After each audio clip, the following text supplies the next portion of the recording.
भागीरथ भैया, भूपेंद्र भैया, हर एक बंदा, सबको थैंक्स बोलूँगी।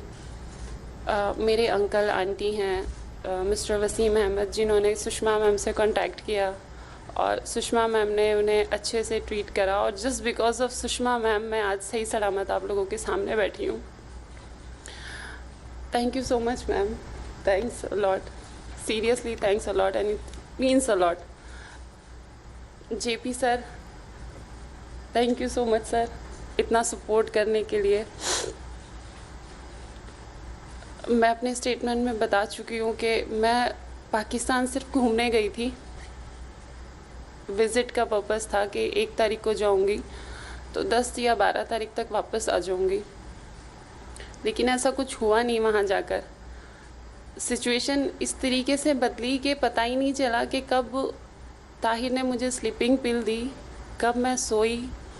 और ये मेरे पॉइंट ऑफ व्यू से ये किडनैपिंग आप बोल सकते हो, क्योंकि मुझे पता ही नहीं था वाघा बॉर्डर क्रॉस करते ही सिचुएशन इतनी ज़्यादा ख़राब हो जाएगी। वहाँ जाकर जब मैंने देखा, एक अजीब सा गांव था, एक लैंग्वेज अजीब थी, लोग अजीब थे, कुछ भी सही नहीं था वहाँ पे। समझ नहीं आ रहा कि मैं अगर उस चीज़ को बताऊं भी आप लोगों को तो कैसे बताऊं। बुनेर अगर आप गूगल पे भी कभी सर्च करोगे तो 2008 के आसपास वहाँ पर तालिबाना कब्ज़ा था। 2008 से 2010 तक शायद तालिबाना कब्ज़ा था, और बुनेर में मिलिट्री ऑपरेशंस भी होते रहते हैं। वहाँ पर ताहिर ने हर तरीके से टॉर्चर किया, इमोशनली भी, धमकियाँ भी दी गई कि यहाँ पर दिल्ली में भी हमारे रिलेटिव्स हैं, अगर तुम हमारे अकॉर्डिंग नहीं चलोगी तो तुम्हारी बेटी को किडनैप कर लेंगे, उसको मार देंगे। मार पिटाई करी, गन्स उनके घर में बड़ी बड़ी रखी थी, पिस्टल्स थी, वो साथ में रखते थे अपने। मेरी बच्ची की वजह से मैंने वहाँ पर साइन किए। खौफ जितना उन्होंने डराया था उस पर मैंने साइन किया। बट वहाँ से निकलना, इसमें सारा क्रेडिट मैं सुषमा मैम को और जेपी सर को दूंगी कि इन्होंने इतना कुछ मेरे लिए किया। नहीं तो मुझे नहीं पता था कि मेरी ज़िंदगी की भी इतनी वैल्यू होगी, बिकॉज़ मैं अनाथ हूँ। I am adopted child, I don't have mother, sister, father, कोई नहीं है। ये मिस्टर वसीम अहमद और जो मेरी मदर आई हैं, मैं अडॉप्टेड हूँ। तो मुझे नहीं पता था, मैंने आज पहली बार मुझे पता चला कि मेरी ज़िंदगी की भी कोई वैल्यू है। सुषमा मैम ने ही मुझे बताया कि इंडियन सिटीज़न होना ये अपने आप में एक प्राउड है। जब मैं वहाँ पर जाती थी तो सुषमा मैम का रोज़ाना मेरे पास कॉल आता था कि बेटा फ़िक्र नहीं करना, हम हैं यहाँ पर, हम लड़ रहे हैं आपके लिए, कुछ नहीं होने देंगे हम आपको, तुम हिंदुस्तान की बेटी हो, तुम मेरी बेटी हो। ये मैम जब बोलती थी मुझे बड़ी तसल्ली मिलती थी। जेपी सर मुझे आकर बताते थे कि आज सुषमा मैम का कॉल आया, आज तुमसे बात नहीं हो पाई, बट मैम ने ये मैसेज दिया है तुमको।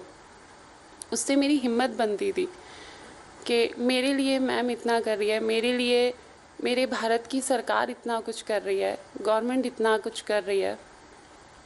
ये अपने आप में बहुत बड़ी बात थी मेरे लिए। बहुत मुश्किल से मैं ताहिर को हाई कमीशन में लेकर आई थी। शायद मेरी जगह कोई और होती तो वहाँ से निकलना बहुत मुश्किल था, जो वहाँ के हालात हैं। और अगर मैं 2-3 दिन और रुक जाती वहाँ पर तो शायद ज़िंदा भी ना बचती, या फिर वो मुझे कहीं सेल आउट कर देते या किसी रिस्की ऑपरेशन में मुझे यूज़ कर लेते, वो कहीं ना कहीं यूज़ कर लेते। और मोस्ट इम्पॉर्टेंट थिंग कि मुझे ये फ़ील हुआ कि वहाँ पर एक मैं अकेली नहीं हूँ। उस बुनेर जगह में, वो जो बुनेर है वहाँ पर शायद मुझ जैसी काफ़ी लड़कियाँ होंगी, और ज़रूरी नहीं है वो इंडियन सिटीज़न हो, वो फ़िलीपींस भी हो सकती हैं, बिकॉज़ बुनेर में किसी का अपना कोई कारोबार नहीं है। बुनेर में ज़्यादातर मलेशिया में रहते हैं। वो वहाँ से लड़कियाँ लेकर आते हैं, उनको किस तरीके से यूज़ करते हैं, कैसे हरासमेंट करते हैं, कोई कुछ नहीं कह सकता। वहाँ पर आए दिन फायरिंग होती है। मैंने वहाँ पर 5 से 6 दिन गुजारे हैं। रोज़ की फायरिंग होती है वहाँ पर। सबके घरों में 2-2 वाइफ हैं, कुछ नहीं पता। इस चीज़ के लिए मैं कोशिश करूँगी कि जो मुझ पर हुआ, जो मेरे साथ हुआ, वो किसी और के साथ कभी ना हो, क्योंकि शायद मैं लकी थी, या मेरी बेटी का नसीब बोलो कि उसको एक माँ दोबारा फिर से मिल गई, उसके नसीब से शायद मैं बचकर आ गई। मेरी जगह कोई और होती तो शायद वहाँ से नहीं आ पाती, और बहुत सी लड़कियाँ नहीं भी निकल पा रही हैं वहाँ से। मैं कोशिश करूँगी कि किसी तरीके से उन लड़कियों को मैसेज दूँ, चाहे वो गवर्नमेंट के थ्रू हो, चाहे वो एनजीओ के थ्रू हो, चाहे वो सावधान इंडिया के थ्रू हो, एनी हाउ जैसे भी होगा मैं कोशिश करूँगी कि एक ज़िंदगी भी अगर मैंने बचा ली तो मेरे लिए बहुत बड़ी बात होगी, क्योंकि मैंने वो पीरियड उस टाइम को मैंने खुद अपने ऊपर झेला है। कैसे वहाँ का सफ़र गुज़रा, क्या क्या हुआ, कैसे कैसे हुआ, वो आप लोग सब जानते हैं। मैं दोबारा उस चीज़ को रिपीट नहीं करना चाहूँगी। ये था कि जिस तरीके से मैं ताहिर को लेकर आई, ये भी बहुत बड़ी बात है कि हाई कमीशन ने मुझ पर इंस्टेंटली इतना यकीन कर लिया कि मैंने जब एंटर करा और जब मैं विंडो पर गई, मैंने सर को बोला कि सर मैं इंडियन हूँ और दिल्ली से आई हूँ। तो सर ने विदिन अ सेकेंड्स मुझे एकदम अंदर ले लिया। और ये बहुत हैरत की बात है कि मैंने जेपी सिंह सर को सारी बातें बताई, जो कि डिप्टी हाई कमिश्नर हैं, और उन्होंने मेरी बात सुनते ही एकदम से बोला कि ठीक है, हम आपको बाहर नहीं जाने देंगे, जहाँ तक हो सकेगा हम आपकी हेल्प करेंगे। और उसके बाद मुझे अंदर ही, हाई कमीशन के अंदर ही रखा गया। जितने भी दिन मैं वहाँ पर रही, सुरक्षित रही, सेफ़ रही और बहुत अच्छे से रही।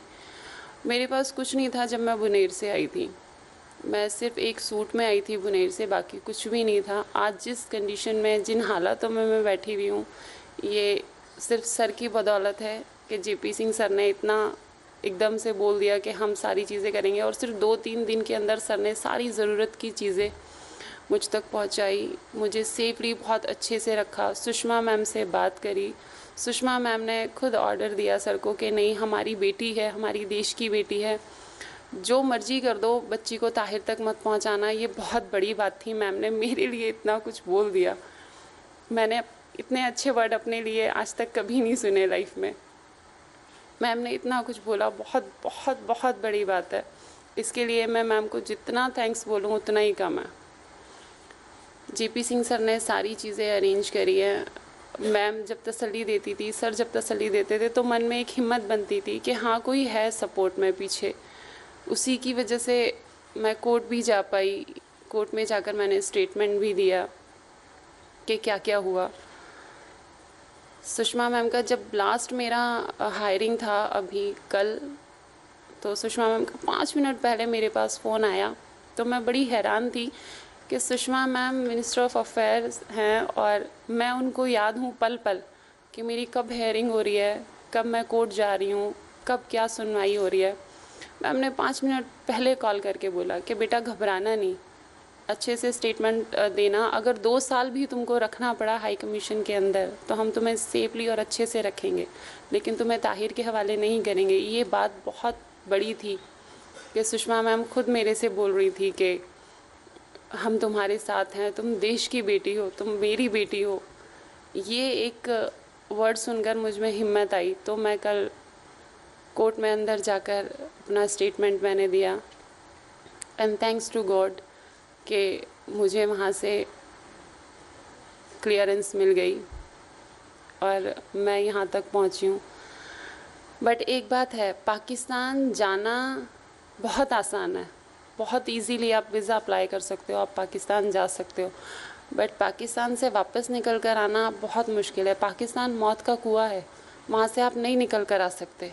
वहाँ फंस गए तो फंस गए। यहाँ पे नॉर्मली लड़कियाँ सोचती, मुस्लिम, मैं अपनी ही कल्चर की बात करती हूँ, जो मुस्लिम होती हैं वो सोचती हैं कि पाकिस्तान बहुत अच्छा है और मुस्लिम कल्चर है तो हम बहुत अच्छे से रहेंगे। मैं तो चलो फंस गई, लेकिन जो नॉर्मली अरेंज मैरिज भी यहाँ से कर जाती हैं, वो भी बेचारी वहाँ पर रो रही हैं, वो भी परेशान है कि किसी तरीके से वो इंडिया आ जाएं, बट नहीं निकल पाती वहाँ से। पाकिस्तान का पूरा ही यही हाल है। एक घर में आपको 2-2, 3-3, 4-4 वाइफ मिलेंगी। जैसा भी है, जो भी है, हमारा हिंदुस्तान बहुत अच्छा है, फ्रीडम है, और मुझे गर्व है इस बात पर कि मैं हिंदुस्तान की नागरिक हूँ, मेरे पास हिंदुस्तान की नेशनैलिटी है।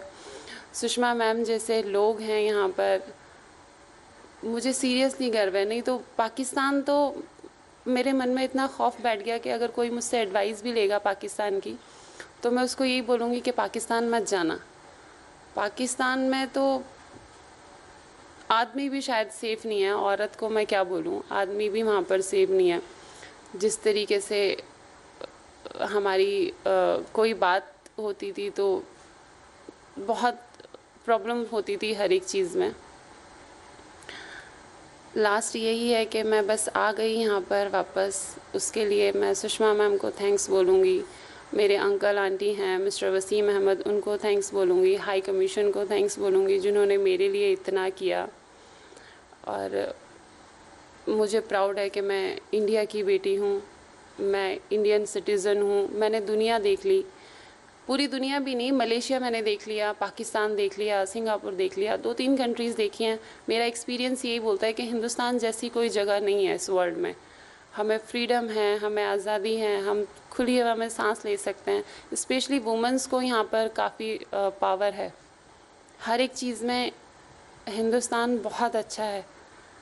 और बस मैम को थैंक यू बोलूँगी और मेरी मैम से रिक्वेस्ट है कि किसी तरीके से अगर मुझे मिस्टर नरेंद्र मोदी जी को भी अगर थैंक्स बोलने का मौका मिले, और मैम को मैं बस, मेरे पास थैंक्स के अलावा और कुछ नहीं है मैम के लिए, क्योंकि मैम ने जितना किया मुझे नहीं लगता कि कोई करेगा। मैं बस मैम की ही वजह थी कि मैं यहाँ पर आज आप लोगों के सामने बैठी हूँ, नहीं तो मेरा बच कर आना बहुत मुश्किल था बुनेर से।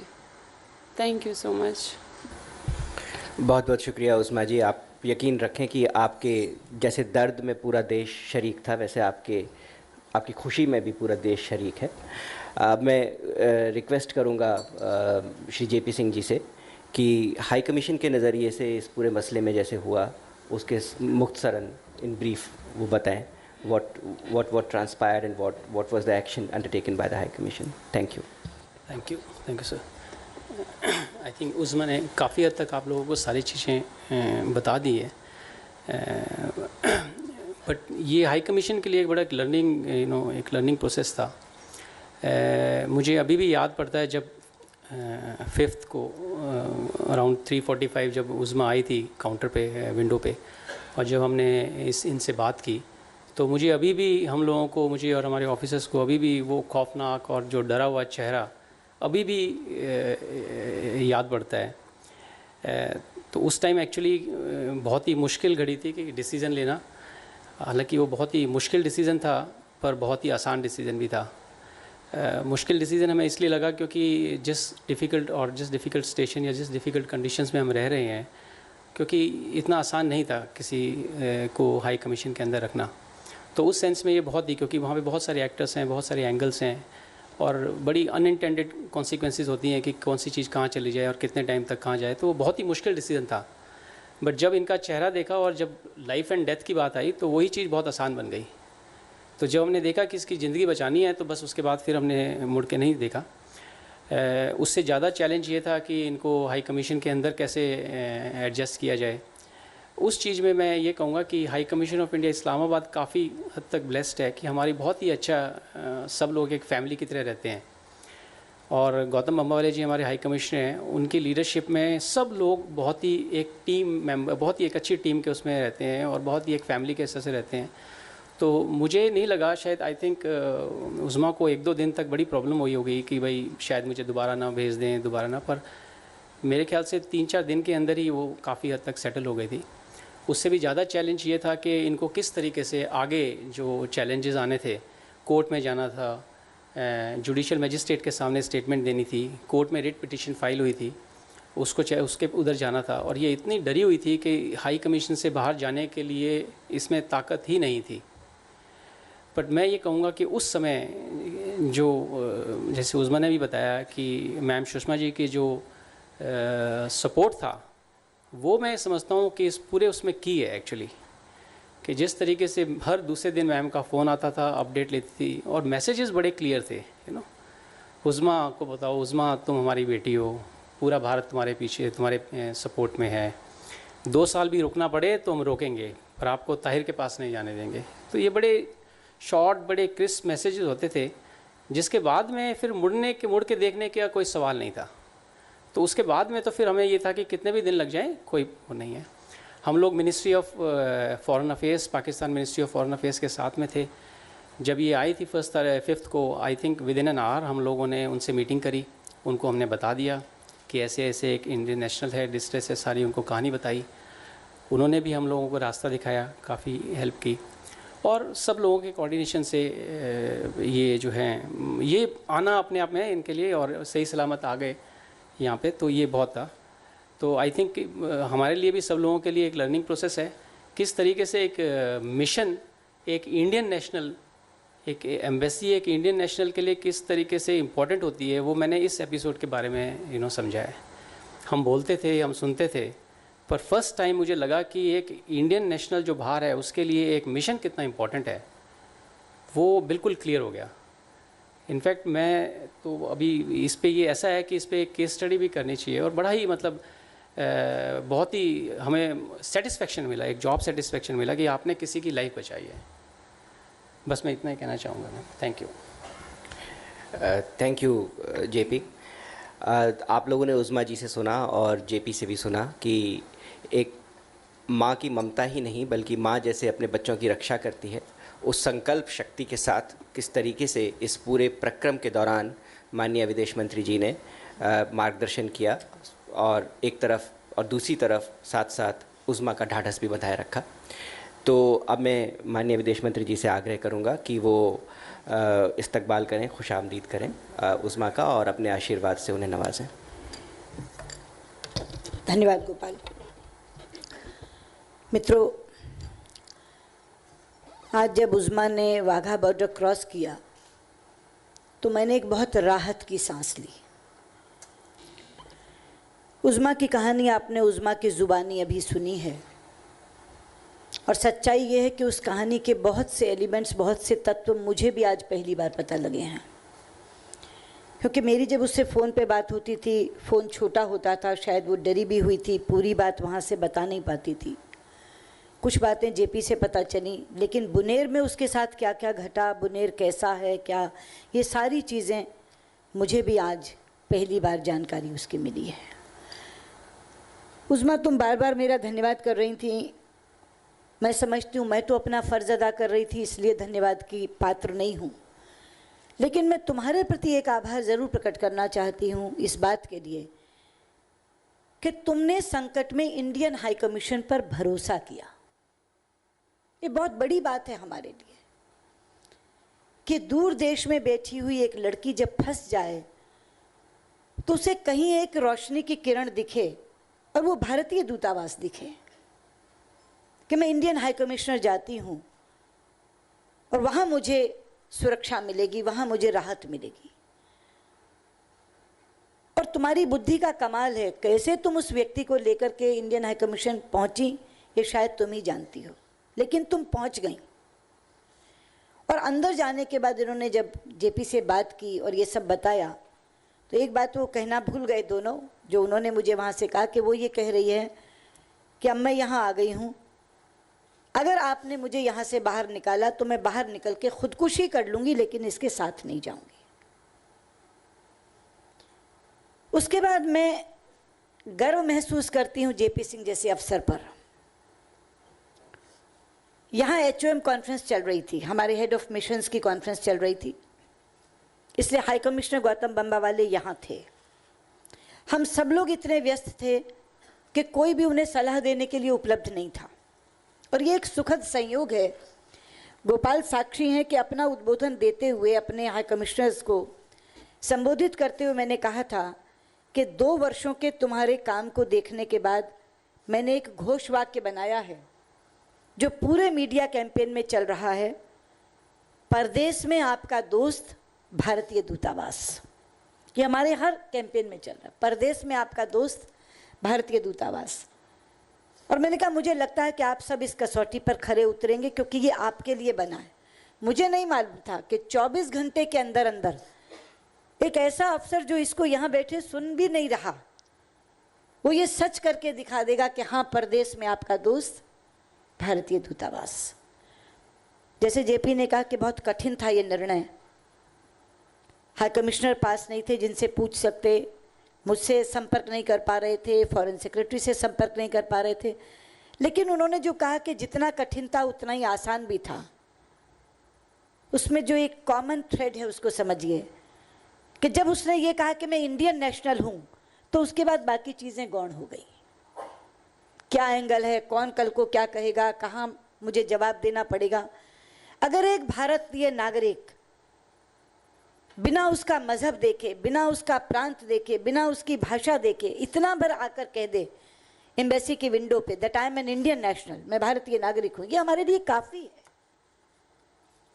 इससे ज़्यादा जानने की कुछ ज़रूरत नहीं है, क्योंकि वो एम्बेसीज बनी ही इंडियन नेशनल्स के लिए हैं।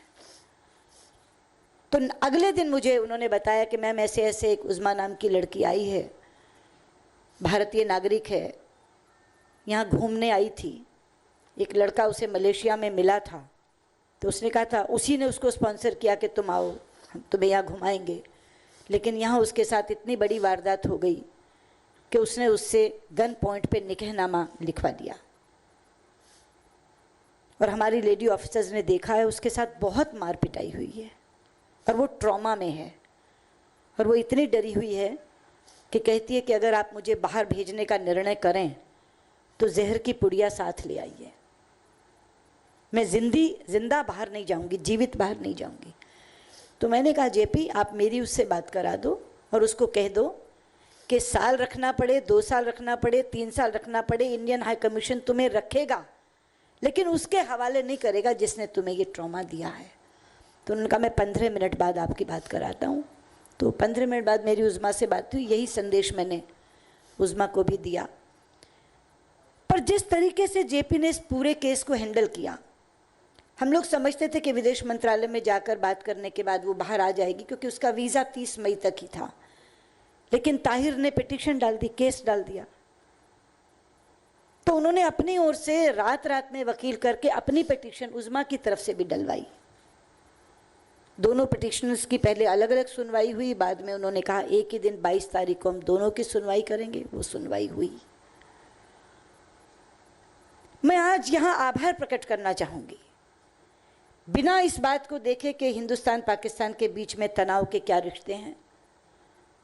मैं कहना चाहूँगी कि आज अगर उज़मा यहाँ है तो उसमें पाकिस्तान के विदेश मंत्रालय ने भी हमारा बहुत सहयोग किया है, पाकिस्तान के गृह मंत्रालय ने भी हमारा बहुत सहयोग किया है। मैं शुक्रिया अदा करना चाहूँगी अपने लॉयर का, बैरिस्टर शाहनवाज नून, जिन्होंने बिल्कुल एक पिता की मानिंद उसका केस लड़ा है। और मैं विशेष आभार करना चाहूँगी जस्टिस कयानी का, जिनको ताहिर ने ये कहा कि सर पाकिस्तान की प्रेस्टीज इन्वॉल्व है इस केस में, ऑर्डर में लिखा है। उसने कहा पाकिस्तान की प्रेस्टीज इन्वॉल्व है सर, तो उन्होंने कहा इसमें हिंदुस्तान पाकिस्तान कहाँ से आ गया।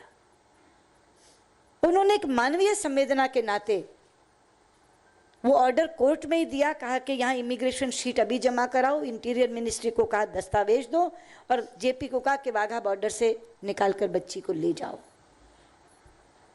इसलिए ठीक है, राजनीतिक रिश्ते अपनी जगह हैं, लेकिन यहाँ पाकिस्तान के विदेश मंत्रालय ने, गृह मंत्रालय ने बिल्कुल ह्यूमैनिटेरियन ग्राउंड पर हमारी मदद की। जस्टिस कयानी ने एक मानवीय संवेदना के आधार पर ये निर्णय दिया। बैरिस्टर शाहनवाज नून ने बहुत अच्छे से केस लड़ा।